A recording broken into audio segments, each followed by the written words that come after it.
I'm Nancy Showalter, and you're listening to Spirituality for the Politically Incorrect podcast.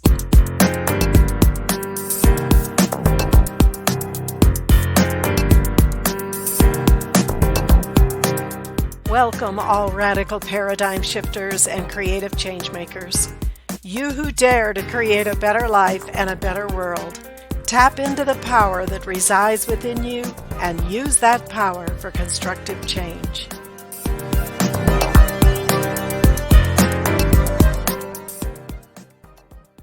Hello, and welcome back to our study of the 7 major chakras. Today we are focusing on the base of the spine chakra. This is the chakra of the mother, the divine mother, Kundalini, the powerful light of the mother that is locked in that base of the spine chakra, which is the foundation of our physical body. Think about it, our whole physical body is a manifestation of Mother, just like we have Mother Earth here in this physical dimension, and we call God Father because we instinctively know that spirit is the father and the physical is the mother, and so we relate in those terms while we're embodied. In reality, of course, the Father, Mother, God is in spirit and in matter. But this base of the spine chakra, it vibrates with a pure white light. Now, just as a reminder, the 7 chakras, as I am talking about them, are how the Ascended Masters tell us this is how they look in the purified form. Not everybody has these pure colors, lack of any darkness or muddy colors or distortions, whatever, in the chakras. Now you'll see many different colors of the chakras. Most of the time that base of the spine chakra is shown as red. And that may very well be how most of the population is. But in the purified form, in our etheric body, in the divine matrix, that base of the spine chakra is the flame of purity, the white light of the Divine Mother. And in the East, it's the Kundalini fire, meaning that fire of that chakra is meant to rise to the crown, which is the Father aspect. You see, this whole Trinity, Father, Son, Holy Spirit, is multiplied many times over in all of God's creation. So we have the mother light in the base of the spine, the Father in the crown. Those two come together in the heart, which gives us the Christ consciousness.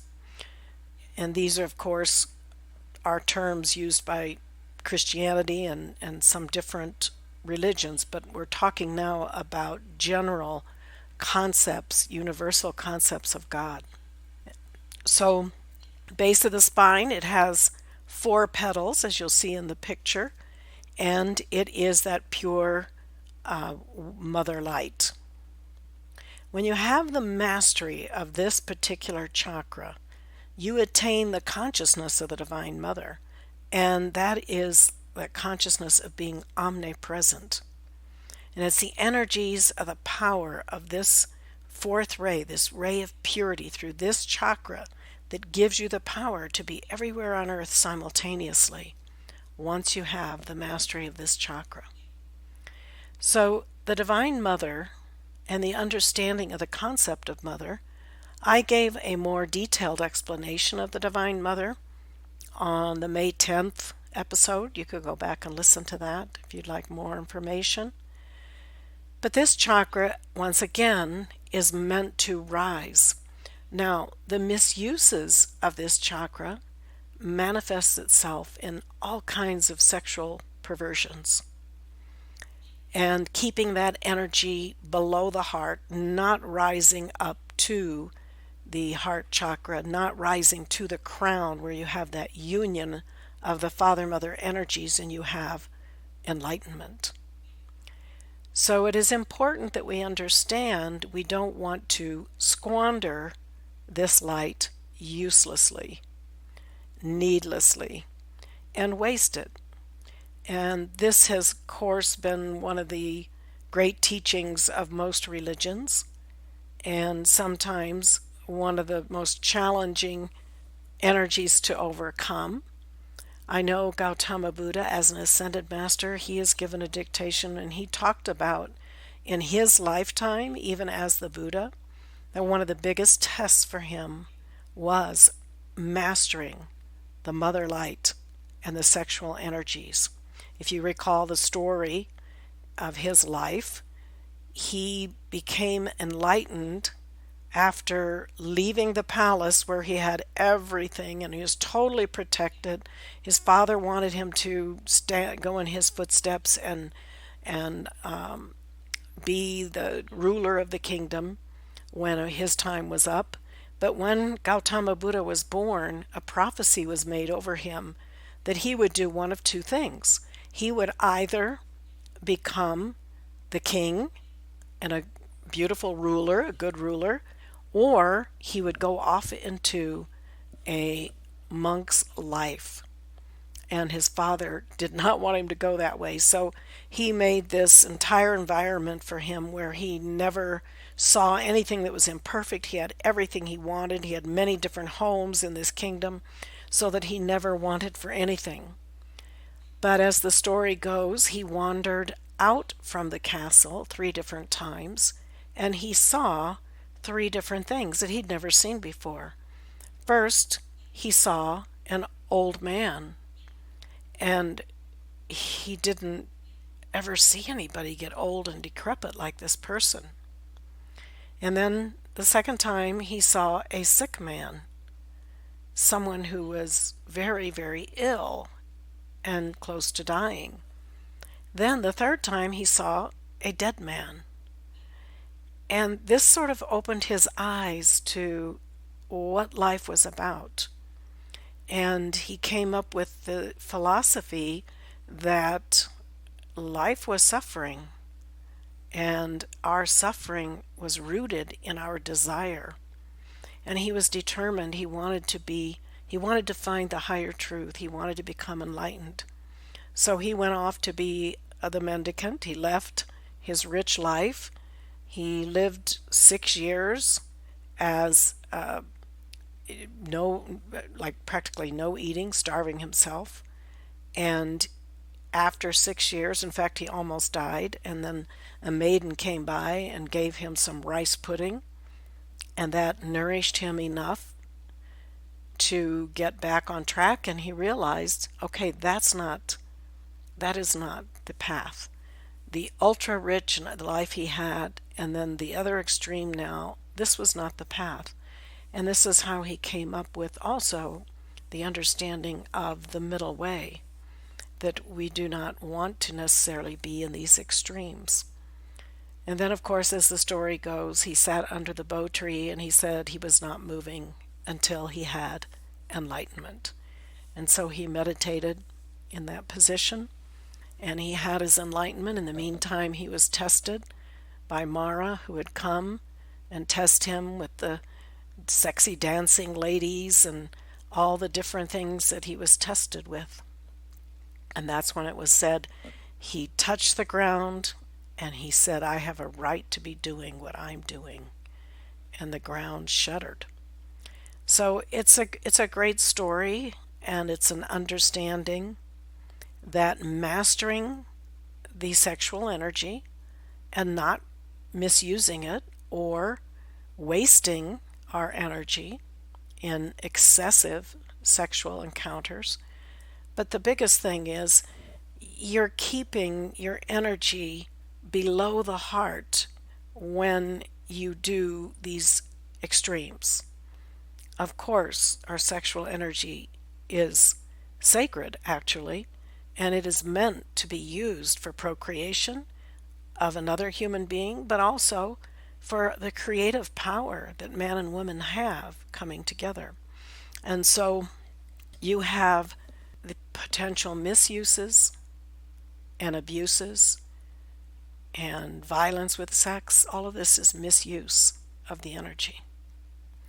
So this base of the spine chakra, the energy is meant to rise.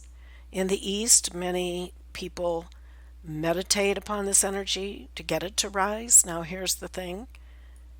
when you force the Kundalini energy to rise before you are really ready to handle it, it can be very dangerous.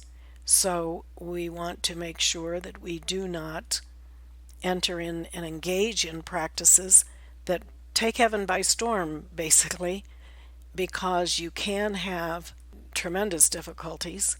You can have an opening of the chakras to the astral plane, or the plane that is just dense here in the physical and below the vibration of the physical even. Or you can have insanity sometimes, going off the deep end, so to speak, and you don't want that either.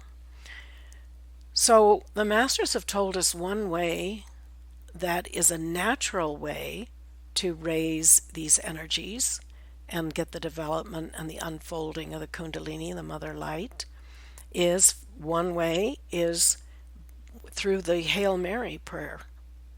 And there is there's newer versions where people change the ending, but even the traditional Christian Hail Mary, Catholic Hail Mary, you are Hail Mother Ray, basically.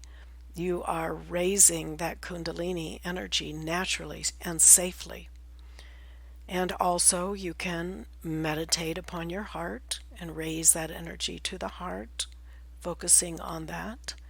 And there are, various mantras you can give.